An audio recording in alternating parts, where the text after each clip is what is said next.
ನಮಸ್ಕಾರ ಪೋಷಕರೇ. ನಿಮ್ಮ ಮಗು ಈಗ 10ನೇ ತರಗತಿಗೆ ಬಂದಿದೆ. 2ನೇ ತಾರೀಕಿನಿಂದ ಕ್ಲಾಸಸ್ಸು ಪ್ರಾರಂಭವಾಗಿದ್ದವು. ಅಲ್ಲದೆ ಈ ಕೆಲವು 2 ದಿನಗಳ ಹಿಂದೆ SSLC ರಿಸಲ್ಟ್ ಕೂಡ ಬಂದಿದೆ. ನಮ್ಮ ಶಾಲೆ ಚೆನ್ನಾಗಿ ಒಳ್ಳೆಯ ಫಲಿತಾಂಶವನ್ನು ಪಡೆದಿದೆ.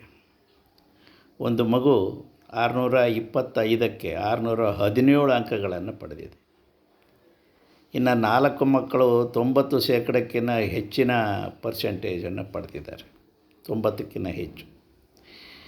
ಇನ್ನು ಡಿಸ್ಟಿಂಕ್ಷನ್ ಬಂದಿರತಕ್ಕಂಥ ಮಕ್ಕಳು ಸುಮಾರು ಅವರು 13 ಜನ ಇದ್ದಾರೆ.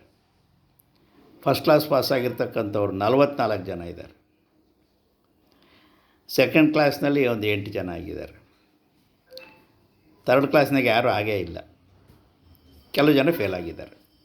ಇವನ್ನೆಲ್ಲ ನಾನು ನಿಮ್ಗೆ ಯಾಕೆ ಹೇಳ್ತಾ ಇದ್ದೀನಿ ಅಂತ ಹೇಳಿದರೆ, ನೋಡಿ, ಕೆಲವು ಜನ ಫೇಲ್ ಆಗಿದ್ದಾರೆ ಮತ್ತು ಕೆಲವು ಜನ ಸೆಕೆಂಡ್ ಕ್ಲಾಸ್ನಲ್ಲಿ ಪಾಸಾಗಿದ್ದಾರೆ. ನೀವು ಇದನ್ನು ಗಮನಿಸ್ರಿ. ಕಾರಣ ಏನಪ್ಪ ಅಂತ ಹೇಳಿದರೆ, ಈ ಮಕ್ಕಳ ಪೋಷಕರು ಹಿಂದಿನ ವರ್ಷ ಮಗುವಿನ ಬಗ್ಗೆ ಹೆಚ್ಚು ಕಾಳಜಿಯನ್ನೇ ವಹಿಸಲಿಲ್ಲ, ಜವಾಬ್ದಾರಿ ತೆಗೆದುಕೊಳ್ಳಿಲ್ಲ, ಬೆಳಗ್ಗೆ ಎಬ್ಬಿಸ್ತಕ್ಕಂಥದ್ದು ಮಾಡಲಿಲ್ಲ, ಮನೆಯಲ್ಲಿ ಓದಿಸ್ತಕ್ಕಂಥ ಜವಾಬ್ದಾರಿಯನ್ನು ಅವರು ತೆಗೆದುಕೊಳ್ಳಿಲ್ಲ. ಅನೇಕ ಸಾರಿ ನಾನು ಮೀಟಿಂಗ್ಗಳಲ್ಲಿ ಹೇಳಿದ್ದೇನೆ. ಆದರೆ ನಮ್ಮ ದುರಾದೃಷ್ಟ, ಅವರು ಮೀಟಿಂಗಿಗೆ ಬರ್ತಿರಲಿಲ್ಲ.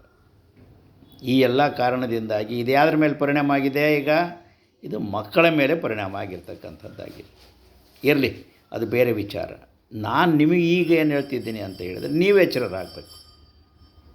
ನಿಮ್ಮ ಮಗು 10ನೇ ತರಗತಿ ಈಗಾಗಲೇ ಎಲ್ಲರೂ ಅನೇಕ ಸಾರಿ ಹೆಡ್ ಮಾಸ್ಟರ್ಗಳು ಎಲ್ಲರೂ ಹೇಳಿದ್ದಾರೆ ನಿಮಗೆ.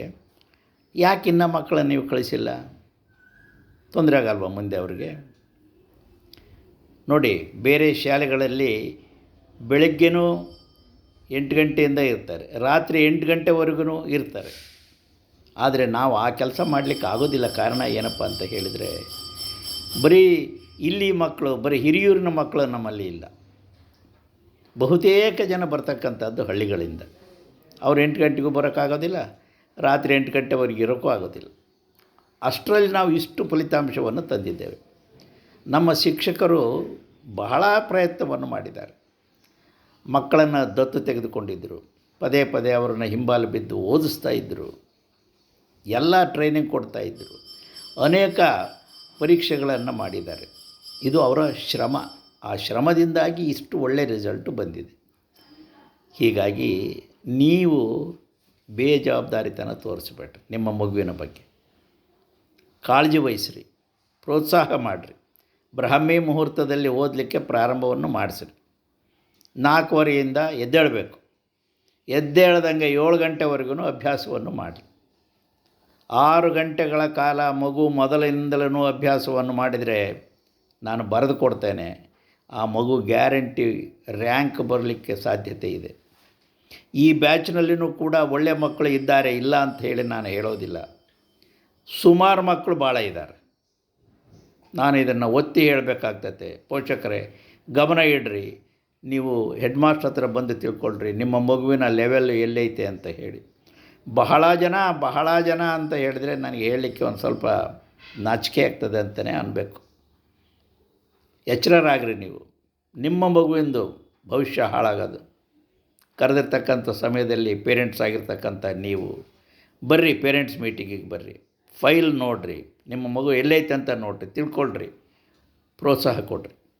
ಇನ್ನೂ ಕೆಲವು ಮಕ್ಕಳು ಅಡ್ಡದಾರಿಯನ್ನು ಹಿಡಿದಿದ್ದಾರೆ, ನಾನು ಗಮನಿಸಿದ್ದೇನೆ. ನಿಮ್ಮ ಗಮನಕ್ಕೆ ಬಂದಿದೆಯೋ ಇಲ್ಲೋ ಗೊತ್ತಿಲ್ಲ. ಎಚ್ಚರರಾಗ್ರಿ. ಮಕ್ಕಳಿಗೆ ಓದಬೇಕು ಅಂತ ಹೇಳಿದರೆ ಅವ್ರಿಗೆ ಇಷ್ಟನೇ ಇಲ್ಲ. ಎಚ್ಚರರಾಗ್ರಿ. ಓದ್ರು ಅಂತ ಹೇಳಿದರೆ ದುರುಗುಟ್ಕೊಂಡು ನೋಡ್ತಾರೆ. ನೀವು ಎಚ್ಚರರಾಗ್ರಿ. ಶಾಲೆಯಲ್ಲಿ ಎಷ್ಟು ಮಾಡಬೇಕೋ ಅಷ್ಟನ್ನು ಶಿಕ್ಷಕರು ಮಾಡ್ತಾಯಿದ್ದಾರೆ, ನಾವು ಮಾಡ್ತಾಯಿದ್ದೇವೆ. ನಿಮ್ಮ ಕಡೆಯಿಂದ ಕೆಲಸ ಆಗಬೇಕಾಗಿದೆ. ಶಾಲೆಯಲ್ಲಿ ಕೇವಲ 6 ಗಂಟೆ ಮಾತ್ರ ಇರೋದು ಮಗು. ಉಳಿದಿರ್ತಕ್ಕಂಥ ಎಲ್ಲ ಸಮಯ ನಿಮ್ಮಲ್ಲಿ ಇರ್ತದೆ. ನೀವು ಎಚ್ಚರರಾಗಿರಿ ಅಂತ ಹೇಳ್ತೇನೆ. ಬಹುಶಃ ನೀವು ಅರ್ಥ ಮಾಡ್ಕೊಂಡಿದ್ದೀರಿ ಅಂತ ಹೇಳಿ ನಾನು ಅನಿಸ್ತದೆ ನನಗೆ. ಒಳ್ಳೆಯದಾಗಲಿ. ನಿಮ್ಮ ಗುರಿ ಒಂದೇನೇ, ಏನಪ್ಪ ಅಂತ ಹೇಳಿದರೆ ಮಗುವಿಗೆ ಒಳ್ಳೆಯದಾಗಬೇಕಪ್ಪ, ಅಷ್ಟೇನೇ. ಮಾಡ್ತೀರಲ್ಲ? Thank you very much.